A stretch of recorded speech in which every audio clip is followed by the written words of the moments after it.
Пигоди тағамын бірге әзірлейік. Егер де сізге видео ұнаса, лайк басып, тіркелуді ұмытпаңыз.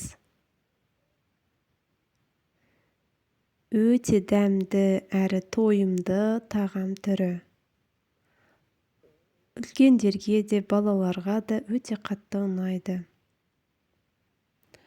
Ең алдымен ұнымызға 1 ас қасық ашытқы, жарты шай қасық қант, жарты стақан жылы су құйып қоямыз. 10 минут өткен соң біздің ашытқымыз осылай шығады. Содан кейін жарты шай қасық тұз салып, сүт құйып, жақсылап қамырымызды илейміз.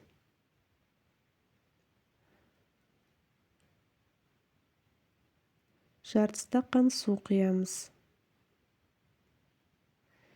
Қамырымыз міне жұмсақтау келген қамырымыз дайын болды.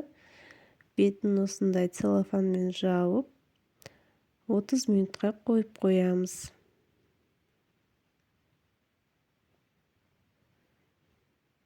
Енді біз ішіндегі салмасын дайындай бастаймыз. Оған жаңағы пиязымызды ұсақтап турап, орамжапырақты да ұсақ етіп турап, бір ыдысқа салып дайындаймыз. Тартылған етімізді саламыз. 1 ас қасық тұз саламыз. Және 2 ас қасық соя тұздығы, 2 ас қасық сұйық май құямыз. Сұйық майдың орнына құйрық майды да қосуға болады. Жақсылап араластырып, кішкене қара бұрыш себеміз. Тағы да әбден араласқанша осылай мұжимыз. Енді біздің қамырымыз сәл көтерілді. Қамырымыз әбден тынғанша қамырды басып 10 минутқа қоямыз.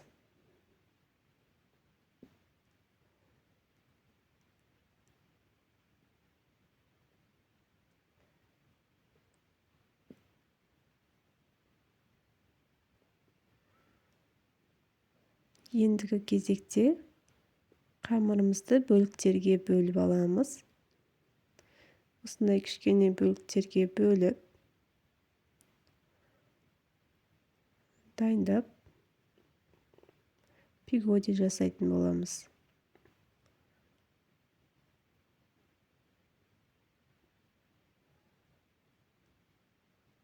Менде осындай 17 бөлікке бөлінді. Бетін жауып, кішкене 10 минуттай тындырып қоямыз. Енді дайын болған қамырымыздан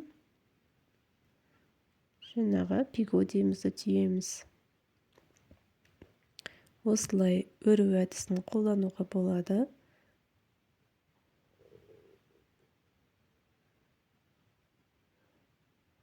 Қамырымызды шет-шетін кішкене жұқалау етіп жайсаңыздар дұрыс болады.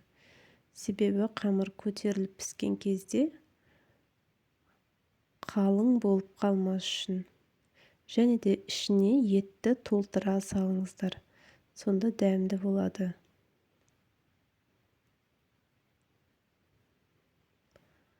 Осылай барлығын түйіп аламыз. Одан кейін жаңағы мантыварканың тапасына арасын ашып тіземіз. Енді 50 минутқа суға қоямыз. Кәдімгі манты пісіргендей. Енді біздің пигодиміз піскенше корей салатын дайындаймыз. Ол үшін бір сәбізді үккіштен өткізіп, сарымсақ, яғни чесногымызды ұсақтап тураса болады, немесе осылай езіп қосса болады. Үстіне ыстық сұйық майымызды құямыз. Қара бұрыш себеміз, тұз себеміз. Және осындай корей салатына арналған приправамызды қосамыз. Ашты қызыл бұрыштан кішкене қоссаңыздар болады. Және уксустан мұқият болыңыздар. Сәл 1-2 тамшы ғана жетеді. Жақсылап осыларды араластырып, салатымыз кішкене суы шыққанша қолмен мұжып жіберсеңіздер болады. Енді біздің пигодеміз 50 минут қайнады. Ашып көрейік. Өте әдемі, иісі керемет. Міндетті түрде жасап көріңіздер, өте дәмді тағам. Астарыңыз дәмді болсын.